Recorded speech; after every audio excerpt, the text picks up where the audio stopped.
Now let's talk about, depth.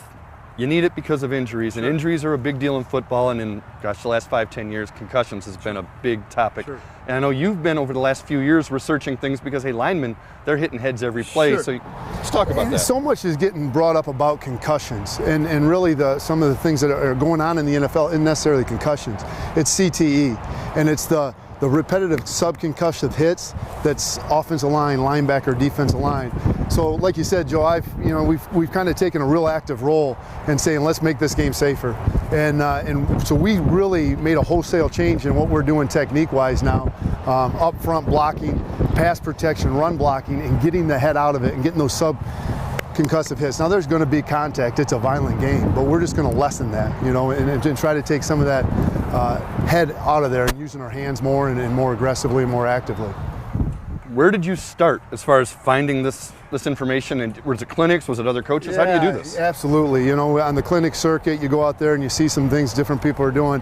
But a lot of times it's just clinic speak. People have this great idea. But then when you watch, and we watch a ton of NFL film in the off season, you get that Game Pass, watch a lot of other college film, and you start to see these techniques, and you're like, hey, this is something that's not just going to make our game safer, but it's extremely productive too. It increases our performance. We're better blockers with this stuff. So we got delve right into it and contacted the people, Jim McNally, Scott Peters, these guys that are working this stuff, and jumped on board, and our guys love it, and I love coaching it. Now, like you said, it's not hurting production. That's one of the things. That's a fine line. You want to keep them safe. You want to win football games, and you want to open the holes for the running backs and protect the quarterback. Absolutely, yeah. And you got to do your job. You got to execute. You got to move people as an offensive line, and just using physics to our advantage, and using some things that used to be this game was about brute strength and brute strength only.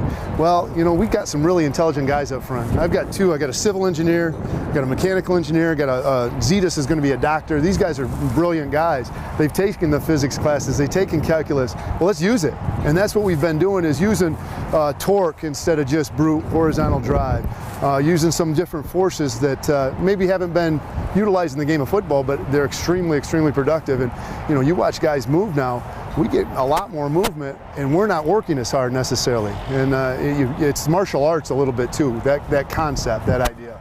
All right, so we're talking about it. Yeah. Kind of show me a little bit. What are we talking about that's different from what you usually do? So when I was trained as an offensive lineman, maybe before my day it was shoulder and forearm, right? The forearm shiver. And then in 1983, we could use the hands. So everyone started going to the hand blocking. Well, it was a tripod.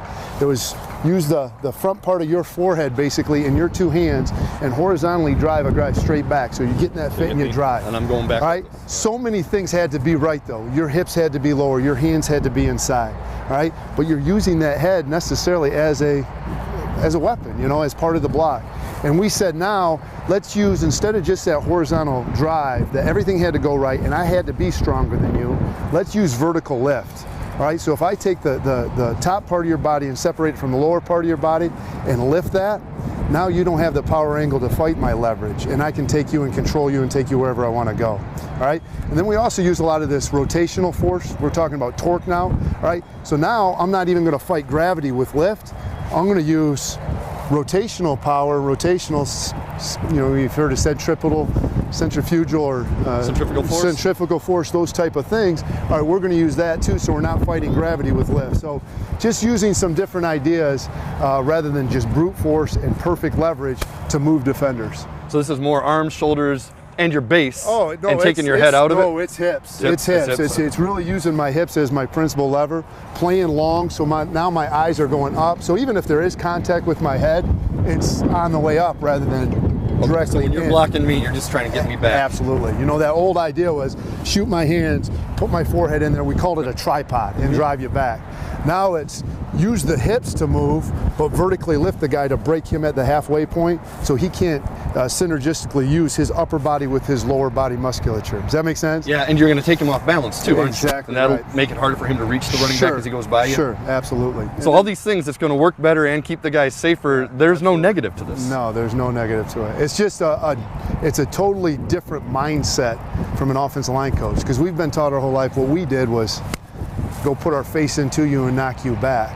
Well, now let's get our hips going into you, control you, and move you where I want to move you.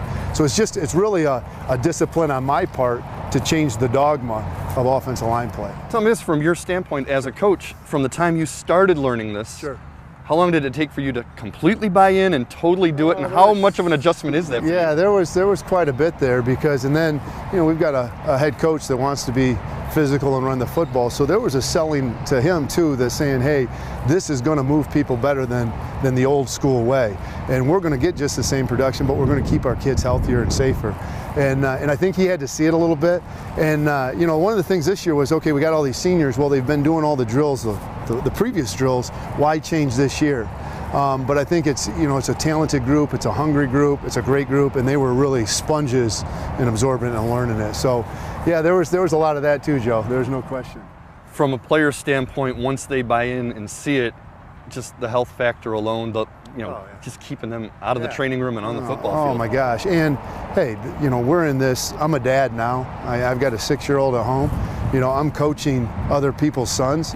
You know, my job is to keep them healthy, and I want them to come back in 20 years with their kids, and we can have a conversation, and we can, you know, walk the field, and we can be part of that. I also want to come back and donate some money to Wayne State football.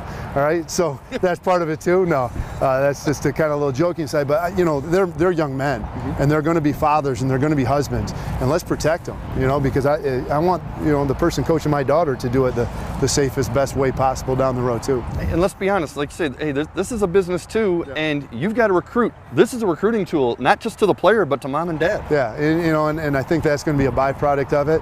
You know, and I hope parents see that. I hope, you know, the moms and dads and the kids see that, you know, we're talking about 5 years of your life playing college football, 4 or 5 years, but you're talking about 50 years. You know, that's what this is really about, is the next 50 years, what that degree does for you. But you got a lifetime after playing college football.